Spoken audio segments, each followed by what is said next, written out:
Con todas las elecciones por celebrar en España en apenas 2 meses, los partidos están que echan humo. No solo por el tono de algunas de las acusaciones, que también, sino por el ritmo de trabajo para elaborar las listas, los mensajes, para diseñar las campañas.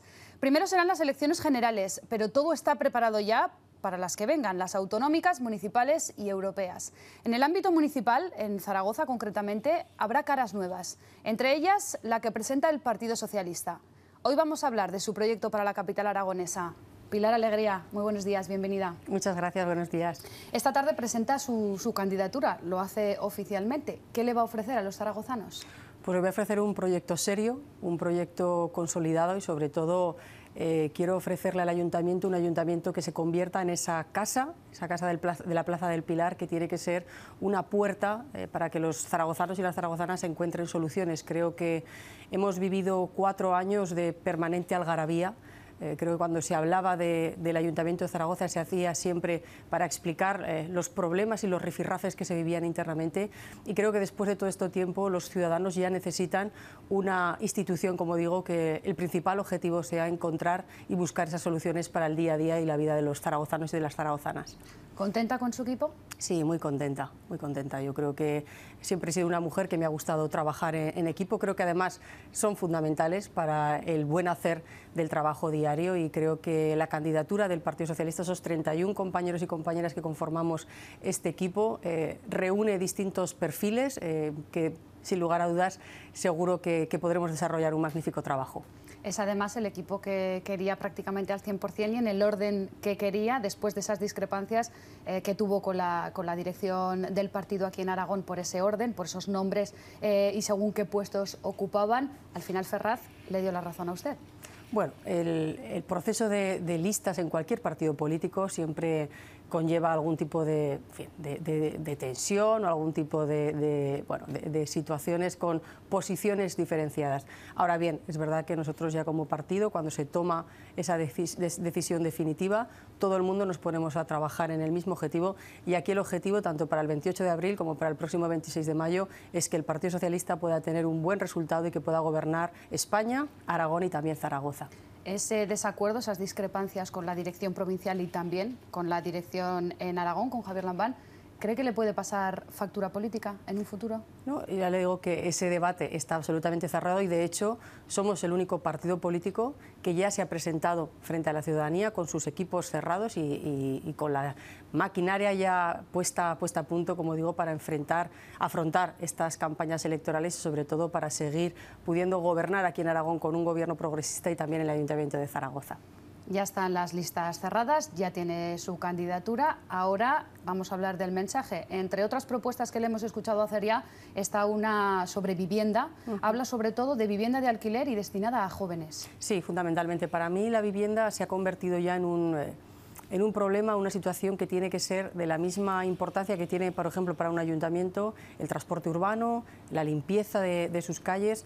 Creo que la vivienda actualmente, no solamente en Zaragoza, sino en casi todas las ciudades españolas, como digo, se ha convertido en una problemática absolutamente acuciante, y por eso considero que desde el Ayuntamiento de Zaragoza hay que hacer una oferta muy importante de vivienda pública de alquiler asequible para todas las personas. Fundamentalmente estoy pensando en esos jóvenes. Las estadísticas además son absolutamente llamativas. Aquí en Zaragoza, en Aragón, de los jóvenes de 25 a 35 años, casi el 40% de esos jóvenes no se han podido independizar.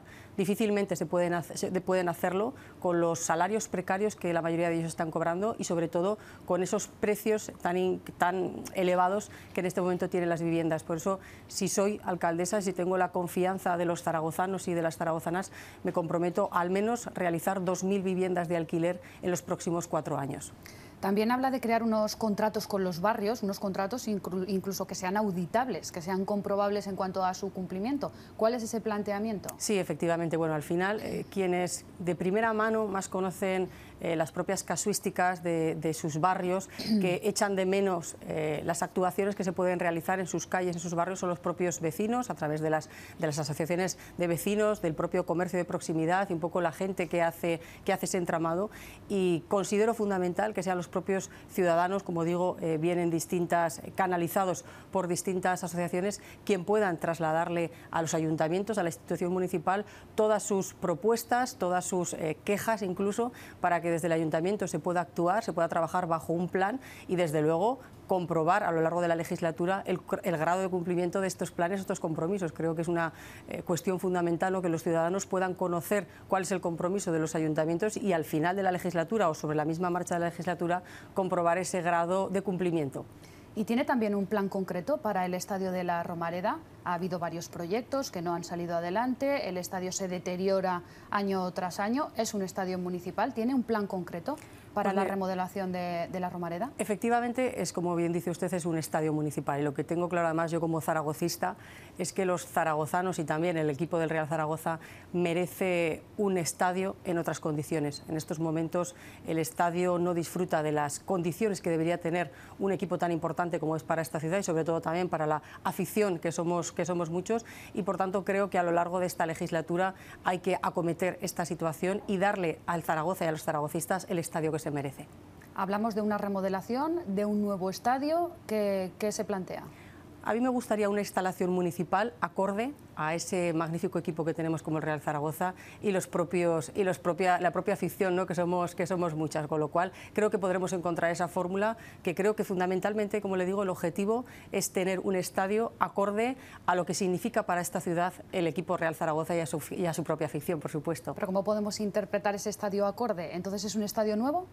Yo creo que sería más partidaria de actuar sobre el propio estadio que tenemos en estos momentos. O sea, que hablamos de una remodelación. Actuar, yo sé, una muy buena remodelación y una buena actuación para, como digo, creo sinceramente, ¿no?, que el propio equipo del Real Zaragoza y su afición es una seña muy identitaria de nuestra ciudad y creo que se merece, como digo, un estadio a la altura. Vamos a hablar de la línea 2 del tranvía. Usted ha dicho que la apoya. ¿La apoya tanto como para impulsarla como una prioridad, si usted es alcaldesa? Sí, en la línea 2 del tranvía aparece en mi programa electoral y desde luego creo que es fundamental para esta ciudad, para terminar de vertebrar la movilidad también de esta ciudad. Tenemos la línea norte-sur, que ha sido una línea exitosa, valorada excelentemente por los propios zaragozanos, y falta esa segunda arteria que comunique la ciudad este-oeste con esa línea de tranvía, con un buen modelo de explotación, aprovechando también, desde luego, no supondrá lo mismo que supuso la línea 1 para las arcas municipales, porque hay mucha infraestructura que se realizó, por ejemplo, para esta primera línea de tranvía, que ya no habría que realizarla con esta segunda línea de tranvía, y a partir de ahí lo que sí que me gustaría es que con la puesta en marcha de esa segunda línea de tranvía hubiera un acuerdo muy importante con todos los sectores afectados. Creo que cuando haces una experiencia, digamos, en segunda vuelta, tienes también que aprender aquellas cuestiones que no se pudieron realizar quizá de la mejor manera en una primera ocasión, y el consenso y la participación con los sectores implicados para esa segunda línea de tranvía, a mí me gustaría casi empezar por ahí, ¿no? Pero sí, soy partidaria de esa segunda línea de tranvía y por supuesto también posteriormente y a la par reorganizar también esa flota de autobuses. Pero claro, es un proyecto de segunda vuelta, pero que también requiere una inversión muy importante. Sí, efectivamente. Se considera más o menos que van a ser más de 200 millones de euros lo que haga falta para construir esa segunda línea del tranvía. ¿Cómo piensa financiarlo? Porque, dadas como están las arcas municipales, con las distintas sentencias que ha habido de gobiernos anteriores que tiene que pagar el ayuntamiento de ahora en adelante, también computando como deuda esa deuda precisamente del tranvía, ¿cómo piensa financiarla? Bueno, desde luego hay que buscar el mejor momento financiero y económico, pero estoy convencida que aquí, para poder llevar a cabo esa segunda línea de tranvía, que no nos olvidemos, nos va a permitir unir la ciudad este-oeste. En este momento el tranvía ya te cubre la zona norte-sur de Zaragoza, y creo fundamental que los ciudadanos que viven en barrios, en distritos este-oeste, se merecen también ese mismo transporte o esa misma capacidad de movilidad por su ciudad, y no me cabe ninguna duda que habrá también un compromiso por parte del Gobierno de Aragón, como ya anunció además el presidente Lambán este pasado domingo en el acto que tuvimos con el presidente del Gobierno, Pedro Sánchez, y por parte del Gobierno central también también estoy segura que si sigue gobernando estos próximos años el señor Sánchez, podremos tener algún tipo de financiación y de ayuda para llevar a cabo esta importante obra que es necesaria en Zaragoza. O sea que es un proyecto del que ya ha hablado tanto con Javier Lambán como con Pedro Sánchez para hablar de esa futura financiación para la línea 2 del tranvía. Efectivamente, lo hemos hablado ya. Dice que quiere reiniciar la ciudad, que quiere darle otro tono, que quiere abrir una parte de diálogo. Tuvimos hace unos días a Pedro Santistebe aquí y también opinaba de ese nuevo Partido Socialista que llega ahora al Ayuntamiento de Zaragoza. Esto es lo que nos contaba.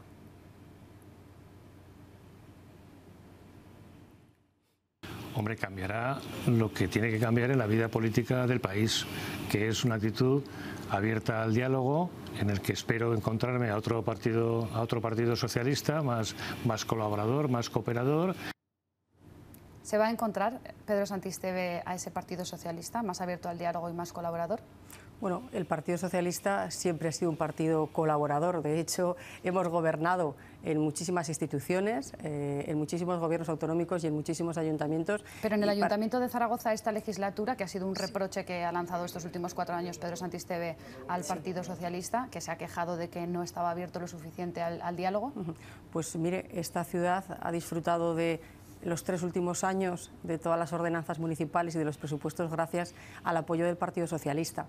Nosotros sacamos perfectamente una reflexión del último resultado de las elecciones del año 2015, donde no fuimos la primera fuerza de la izquierda votada, fue en este caso Zaragoza en Común. Hicimos un paso para atrás para que ellos pudieran gobernar y yo creo sinceramente que a lo largo de esta legislatura el partido de gobierno, en este caso Zaragoza en Común, no supo aprovechar la oportunidad que los ciudadanos le habían dado, prefirieron gobernar seguramente de una manera un tanto unilateral, olvidándose que necesitaban esos acuerdos y esos consensos para poder llevar sus políticas adelante. Por eso me propongo que en estos próximos 4 años que tengamos por delante, poder hacer de verdad un gobierno en el que encontremos interlocutores en todos los lados. A mí me parece que si hay algo que echan de menos en este momento los ciudadanos, los zaragozanos, es que los políticos, los diferentes representantes políticos de los distintos partidos, seamos capaces de llegar a acuerdos en temas fundamentales que mejoren la vida de nuestros ciudadanos. Para poder mirar a ambos lados, tanto a un lado como a otro, entonces prefiere, si le dan los números, un gobierno en minoría que un gobierno en coalición, un gobierno más estable con una formación determinada. Yo me presento con la voluntad de ganar las elecciones y además hacerlo de una manera clara y además llámeme prudente o quizá poco arriesgada, pero a mí me gusta esperar a la jornada electoral hasta el próximo 26 de mayo, a que se abran las urnas y que sean los ciudadanos quienes hablen. A partir de ahí, a partir de ese 27 de mayo, tendremos que ver qué ha sucedido, qué ha pasado y qué mensaje nos han mandado los ciudadanos. Hasta el momento, mi objetivo y mi voluntad, no solamente el mío, sino de todo el equipo que me acompaña, es presentarnos a esas elecciones con un equipo sólido, por supuesto, y sobre todo con un proyecto serio para esta ciudad, obteniendo el mayor respaldo de los zaragozanos. Pero viendo las encuestas, cómo van, los números, esos posibles pactos, las mayorías absolutas parece que ya se han terminado, además en todo el panorama, no solo en los ayuntamientos, sino también en comunidades autónomas e incluso a nivel general, en Madrid. Entonces, viendo que es difícil los tiempos de mayorías absolutas, habrá que pactar. Por eso le pregunto, ¿usted cómo se sentiría más cómoda si quiere hablar con todas las formaciones políticas, quizá en un gobierno de coalición? Ya va de la mano con un partido político. Por eso le pregunto si a lo mejor la fórmula que usted baraja es un gobierno en minoría, como por ejemplo lo ha hecho Javier Lambán estos últimos 4 años, ha pactado los presupuestos con Podemos, pero no ha formado gobierno con ellos. Y si, por ejemplo, con Junta aragonesista. No, sí, ya se lo he comentado. Es verdad, conozco las encuestas y efectivamente en la realidad, en parlamentos y en ayuntamientos, hay una representatividad muy alta de distintos partidos políticos. Pero yo prefiero esperar al 26 de mayo y de verdad que sean los ciudadanos los que voten, los que elijan y los que decidan. Voy, como digo, con esa voluntad de obtener una mayoría importante para el Partido Socialista y a partir de ahí me considero una mujer bastante dialogante y con capacidad para llegar a acuerdos de los temas importantes con las distintas fuerzas políticas. ¿Hablar con todos, también con Vox, si consigue representación en el Ayuntamiento de Zaragoza? A ver, yo considero que tengo posibilidad de llegar a acuerdos con partidos democráticos. Con aquellos que plantean cuestiones antidemocráticas, difícilmente me puedo sentar en la misma mesa. ¿Pueden ser vasos comunicantes los gobiernos que puedan producirse en el Pignatelli y en la Plaza del Pilar? puede influir que tenga un color determinado en el Gobierno de Aragón para conseguir también ese mismo color político en el Ayuntamiento de Zaragoza? Bueno, yo lo que a mí me gustaría es que esos vasos comunicantes fueran los dos, uno presidido por el presidente Lambán y el Ayuntamiento de Zaragoza por mí misma. A partir de ahí, además, porque creo que de esa manera a Aragón le iría mejor y Zaragoza también le iría mejor. Pero estamos en la misma situación.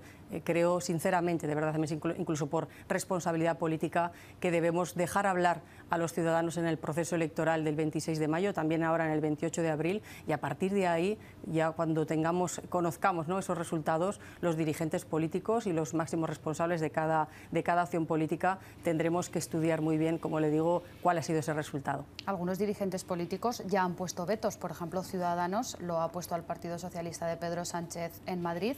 ¿Sería entendible que, por ejemplo, ese veto se convirtiera en una realidad en Madrid y, por ejemplo, aquí en el Gobierno de Aragón o en el Ayuntamiento de Zaragoza, el Partido Socialista sí pactara e incluso gobernara con Ciudadanos?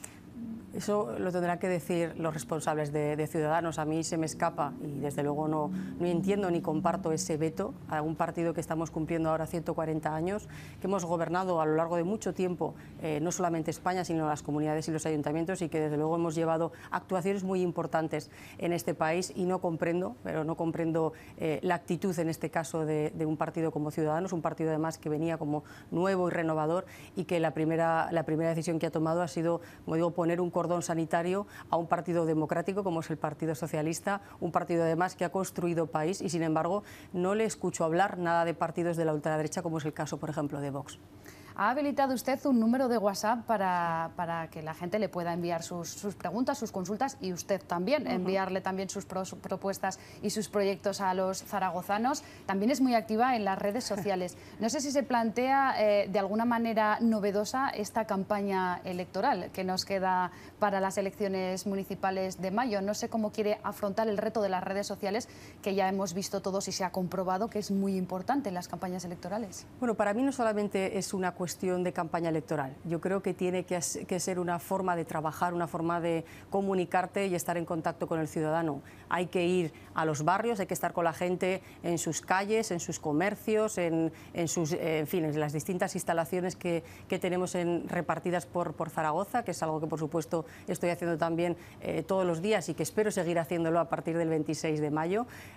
Hay que estar también en relación con los medios de comunicación. Por supuesto, ustedes también tienen esa labor, ¿no?, de comunicarse con los políticos y trasladarle a los propios telespectadores, ¿no?, estas entrevistas. Pero creo que también hay una pata muy importante, que son esas redes sociales a través de WhatsApp, de Twitter, de Instagram y de Facebook, que es un canal muy importante de comunicación y de información, y que desde luego yo intento trabajarlo de la mejor manera para que todos los ciudadanos conozcan no solamente cuál es mi trabajo, sino también pues las propias propuestas que podemos llevar, como digo, de cara a lo que va a ser ahora la precampaña y la campaña electoral, y me gustaría, y además así me comprometo, a seguir haciéndolo una vez pase el 26 de mayo. Sobre todo los más jóvenes, sí, que son en muchas ocasiones los usuarios de Instagram, por ejemplo. Efectivamente, todo el mundo, las propias estadísticas te dicen, ¿no?, el propio consumo de los jóvenes, ¿no?, a los distintos medios de comunicación. Bueno, la mayoría de ellos optan por estas redes sociales y, por supuesto, tienen que estar perfectamente informados de lo que hacemos también los posibles alcaldes o presidentes de esta comunidad autónoma. Muchos analistas dicen, de hecho, que ahora la campaña electoral también se libra en las redes sociales en un porcentaje muy importante. Gracias, Pilar Alegría, por estar hoy con nosotros y madrugar con Buenos Días Aragón. Gracias. Nosotros nos vamos a publicidad, volvemos enseguida. Titulares, actualidad y debate. Hasta ahora.